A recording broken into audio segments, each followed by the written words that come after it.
બે ભાઈઓ હતા, રામભાઈ અને લક્ષ્મણભાઈ. બંને બાજુબાજુના ખેતરોમાં રહેતા હતા. છેલ્લા 40 વર્ષોથી સાથે ખેતી કરતા, એકબીજાના સાધનો અને ઓજાર વાપરતા, પોતાના સામાન અને મજૂરોની પણ આપલે અચકાયા વગર કરતા, એકબીજા સાથે એટલું સંપીને રહેતા હતા. છતાં પણ એક દિવસ એક નાની ગેરસમજને કારણે બંને વચ્ચે ઝઘડો થયો અને તે ઝઘડાએ એક મોટું સ્વરૂપ લીધું. અંતમાં બંને એકબીજાના ન કહેવાના શબ્દો કહ્યા. તેના કારણે ઘણા અઠવાડિયા સુધી બંને વચ્ચે બોલવાનો સંબંધ પણ ન રહ્યો. એક દિવસ સવારે કોઈએ રામભાઈનો દરવાજો ખટખટાવ્યો. રામભાઈએ દરવાજો ખોલ્યો. તેણે એક સુથારને પોતાના ઓજારો સાથે ઊભેલો જોયો. મને થોડા દિવસ માટે કામની જરૂર છે, સુથારે કહ્યું. તમારી પાસે મારા લાયક કોઈ કામ છે? શું હું તમારી મદદ કરી શકું છું? હા, રામભાઈએ કહ્યું. મારી પાસે તારા માટે એક કામ છે. ખેતરના છેડે આવેલા પાણીના નાળાની પેલી બાજુ જો.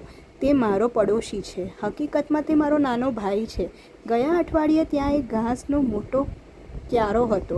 2 દિવસ પહેલાં જ તેણે બુલડોઝરની મદદથી 2 ખેતરોની વચ્ચે તે નાળું ખોદ્યું છે. તેને જાણી જોઈને મને હેરાન કરવા માટે આમ કર્યું છે, પણ હું તેનાથી 2 ડગલા આગળ છું.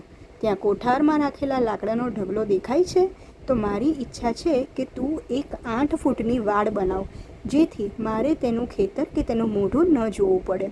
સુથારે કહ્યું, હું તમારી પરિસ્થિતિ સમજી ગયો છું. મને ખીલા અને બીજા ઓજારો બતાવી દો અને હું તમારા કહ્યા મુજબ વાડ બાંધી આપીશ. રામભાઈને શહેરમાં જવાનું હતું, તેથી સુથારને બધો સામાન આપીને તેઓ શહેરમાં જવા રવાના થયા. સુથારે માપ લીધું, કરવતથી લાકડા કાપ્યા અને ખીલા માર્યા. તેણે કામ પૂરું કરવા આખો દિવસ સખત મહેનત કરી.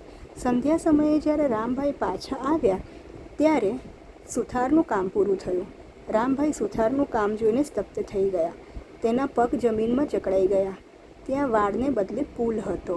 એવો પુલ જે નાળાની એક બાજુથી બીજી બાજુ જતો હતો. સાથે આ સુંદર પુલની ઉપર એક બાજુથી બીજી બાજુ પકડીને ચાલવા માટે રેલિંગ પણ હતી.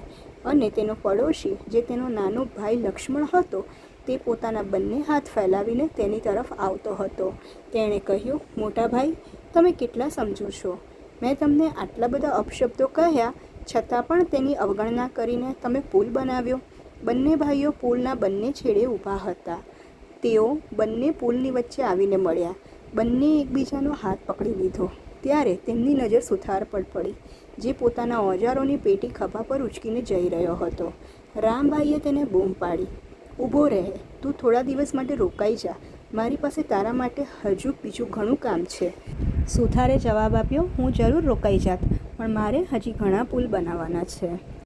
આપણે આપણી અને બીજાની ખુશીનો વિચાર કરવો જોઈએ અને એકબીજાને સમજવાનો પ્રયત્ન કરવો જોઈએ.